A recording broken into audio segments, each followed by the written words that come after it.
Welcome back to the Post Route. I'm Erin. Let's talk Week 5 college football. First up on the docket, we have number 4 LSU versus number 13 Ole Miss. Both these teams are on a 4-game winning streak, and this week LSU travels down to Oxford to take on Ole Miss at home. This could be the year for Brian Kelly. He got the monkey off his back of that home opener.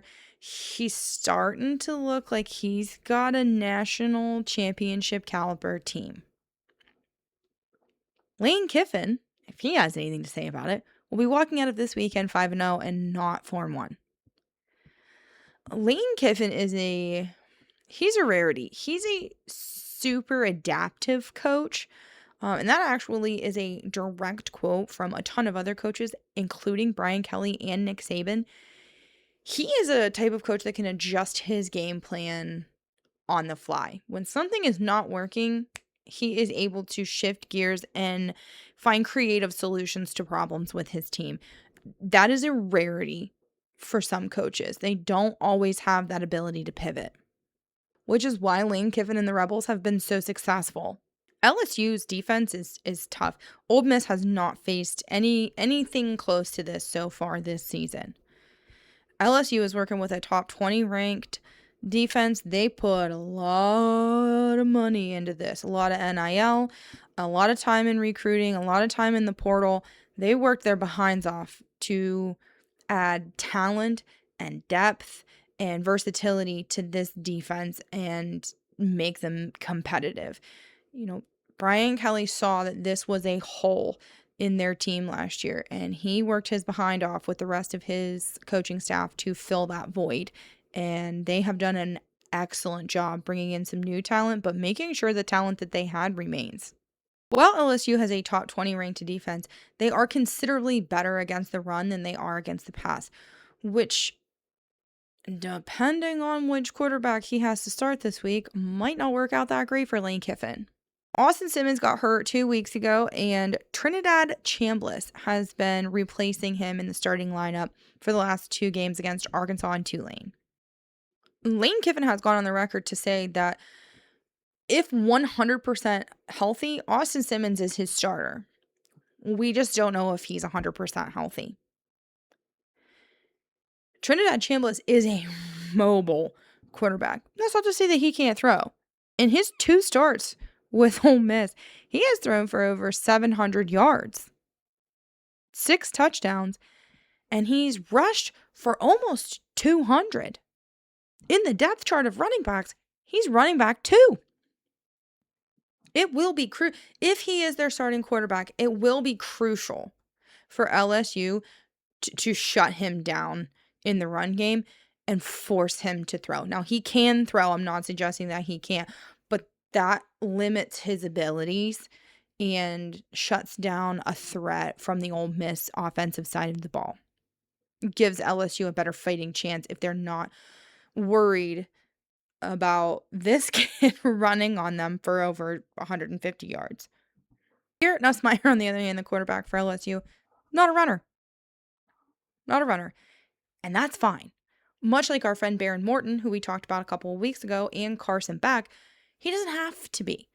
They've invested significantly in his offensive line to give him time to throw because they know that running and scrambling and moving is not a strength in his game. And while Garrett Nussmeier is not a physically imposing quarterback, he makes up for that in his athleticism, his awareness of his surroundings in and out of the pocket when he has to be there. And he is a great, what we refer to as an out of structure quarterback, meaning when it doesn't go the way it's supposed to go, he is capable of making good decisions to find his receivers or make changes to the play. Not every quarterback has that. Not every football player has that. He has gotten significantly better with his decision-making processes, specifically finding receivers in the red zone from last year to this year. It is a notable difference that he has put in some time in the offseason to make this a much better offense for LSU. The Rebels defense is allowing only 166 yards per game. They're in pretty physically imposing defense. LSU is going to have to spread the ball around quite a bit, and that shouldn't be too difficult. They do have some significant offensive threats in Cade Durham, their running back, Aaron Anderson, and Barryon Brown, their 2 wide receivers right now, all of which are over 200 yards, either receiving or rushing. They're really doing the most with these 3 guys. If Chambliss starts and LSU is capable of shutting down his run game, he will need to throw. He will need to hand off. And he has some weapons of his own. Kwan Lacey, the star running back for the Rebels, is rushed for over 350 yards so far this season. This kid is an absolute specimen at the running back position. He is killing it for them. Deuce Alexander and Daquan Wright, running back and tight end duo that are receiving over 200 yards right now. They are deep threats as well for the Rebels. They find a way to get open. They do catch a ton of balls. They get a ton of targets. So if Chambliss is forced to throw, or let's say Austin Simmons comes back and he is forced to throw, they have options. Ole Miss has not faced a defense like this, like what they're about to face in LSU this week. Period. They just haven't. And that's not to say that I don't think that they are not good. I just think that they have not been tested by a defense with the strengths that LSU has. Right now, the line sits at 2.5 in favor of Ole Miss. The over-under is about 55.5. Now, if you've been following social media in any way, shape, or form, Lane Kiffin has told the world, take the over, in an Instagram comment on his daughter's hard launch of her relationship with a linebacker from LSU. So I do think this game is going to go over 55.5 points. I think it's going to be an absolute shootout for both these teams.